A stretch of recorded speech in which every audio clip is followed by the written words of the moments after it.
Hi, I'm Mark Ellison from 5 Daily Trivia Questions, and I've got some wickedly bad news for you. Next week is Villains Week, where we'll be celebrating the most memorable antagonists from pop culture.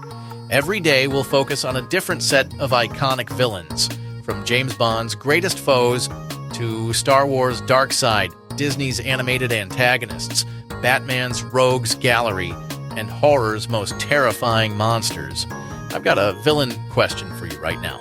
Which James Bond villain had steel teeth and appeared in 2 films, The Spy Who Loved Me and Moonraker?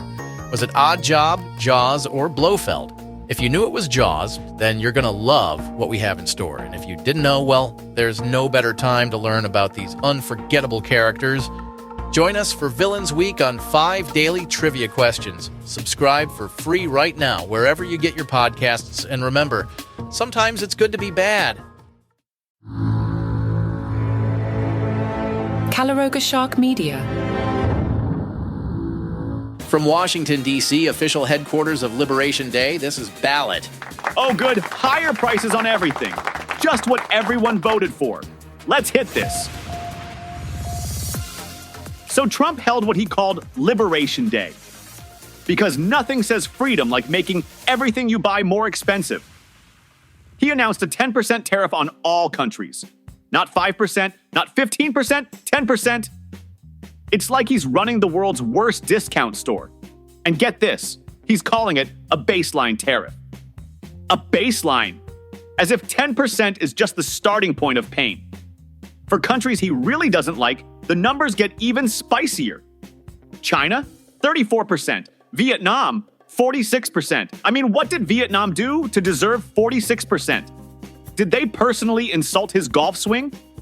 Trump said, the tariffs will not be a full reciprocal. I could have done that, yes, but it would have been tough for a lot of countries. Which is like saying, I could have punched you in the face 5 times, but I only did it 3 times because I'm such a nice guy. And he's slapping a 25% tariff on all foreign-made automobiles starting tomorrow. You know what that means. Your Toyota just got 25% more American. Not actually made in America, just more expensive in America. So congratulations, America. We've been liberated from our money. Oh, Russia has thoughts on Trump threatening to bomb Iran? Let me tackle this one for you. So Russia is now condemning ultimatums after Trump threatened to bomb Iran if they don't make a nuclear deal. Because when it comes to international diplomacy, nothing says let's negotiate peacefully like threatening to unleash unprecedented bombing.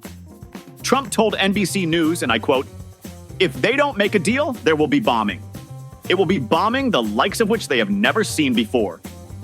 Very normal, very cool way to invite someone to the negotiating table. Hey, Iran, come chat or I'll obliterate you. Russia's Deputy Foreign Minister Sergei Ryabkov called these threats inappropriate, which might be the understatement of the year 2025. It's like calling a hurricane a bit breezy. He warned that strikes on nuclear infrastructure could be catastrophic for the entire region. You think? The most ridiculous part? Russia's offering to mediate between Trump and Iran? That's like having your arsonist neighbor offer to mediate between you and your smoke detector. Trust me, I know fire. Bill Maher had dinner at the White House with Trump, and apparently his mind was blown. I'm guessing not in the way most of his fans would hope. According to Kid Rock, yes, that Kid Rock, who brokered this unlikely meeting, Maher was absolutely dazzled by the president. Because nothing says serious political discourse like having Kid Rock as your diplomatic go-between. The MAGA musician told Fox and Friends that Trump is the type of person you have to meet him to understand him. Which is what people usually say about exotic fish or performance art, not the leader of the free world.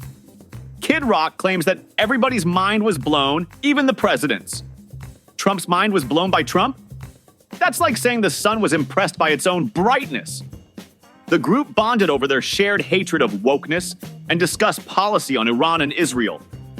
Because when I think nuanced Middle East policy discussions, I immediately think Kid Rock and the guy from UFC. Kid Rock also revealed that Trump gave them a tour of the private residence and showed them the Gettysburg Address in the Lincoln bedroom. I'm surprised Trump didn't say, This is a beautiful letter. Lincoln wrote it to me personally.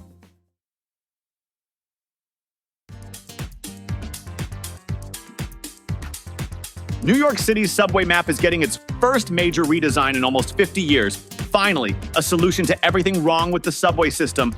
A new map! The MTA revealed this cartographic masterpiece at Times Square, taking inspiration from a controversial 1972 design. Because nothing says modern transit like reverting to fashions from the Nixon administration, this new map is described as a brightly colored variation that sacrifices some geographic detail for clarity. Oddly enough, they forgot to include several key subway features, like the colony of rats having their bar mitzvah on the downtown platform, or that special yellow puddle that's definitely not lemonade. The map also fails to indicate which stations have that distinct eau de urine fragrance versus the more complex bouquet of bodily fluids with notes of yesterday's vomit. These are critical navigational details for New Yorkers. And where's the special notation for what to do while waiting 35 minutes for the next train at 1:15 in the morning? You know, important symbols like good spot to contemplate life choices, area where Screaming Man will deliver conspiracy theories, or the classic corner where everyone avoids eye contact while someone's having a full meltdown. MTA Chairman Janno Lieber is using this redesign to beg for $68 billion to upgrade the system. Maybe spend some of that on explaining why the express train suddenly decides to run local trains go express, and how train traffic ahead exists when you haven't seen another train in 40 minutes. The original 1972 map colored water beige, which actually makes sense if you've ever seen what floats in the East River. Meanwhile, station benches are getting skinnier. Because the one thing New Yorkers love after standing on a delayed train is less comfortable seating. Next, they'll be installing bench spikes with a sign that reads, "Don't get too comfortable." As for public reaction, one Morningside Heights resident looked at it and said, "Meh, it looks cluttered." That's the most positive subway review in New York history. Usually it's more like, "I saw a rat dragging a slice of pizza while a man without pants played the harmonica with his nose." So next time you're visiting the Big Apple, don't worry if you get lost on the subway. Just follow the smell of desperation and the sound of someone's phone blasting music without headphones. It's more reliable than any map. Portions of today's program were made with the help of the A-Train, AI, and for some reason, Kid Rock. Enjoy your liberation!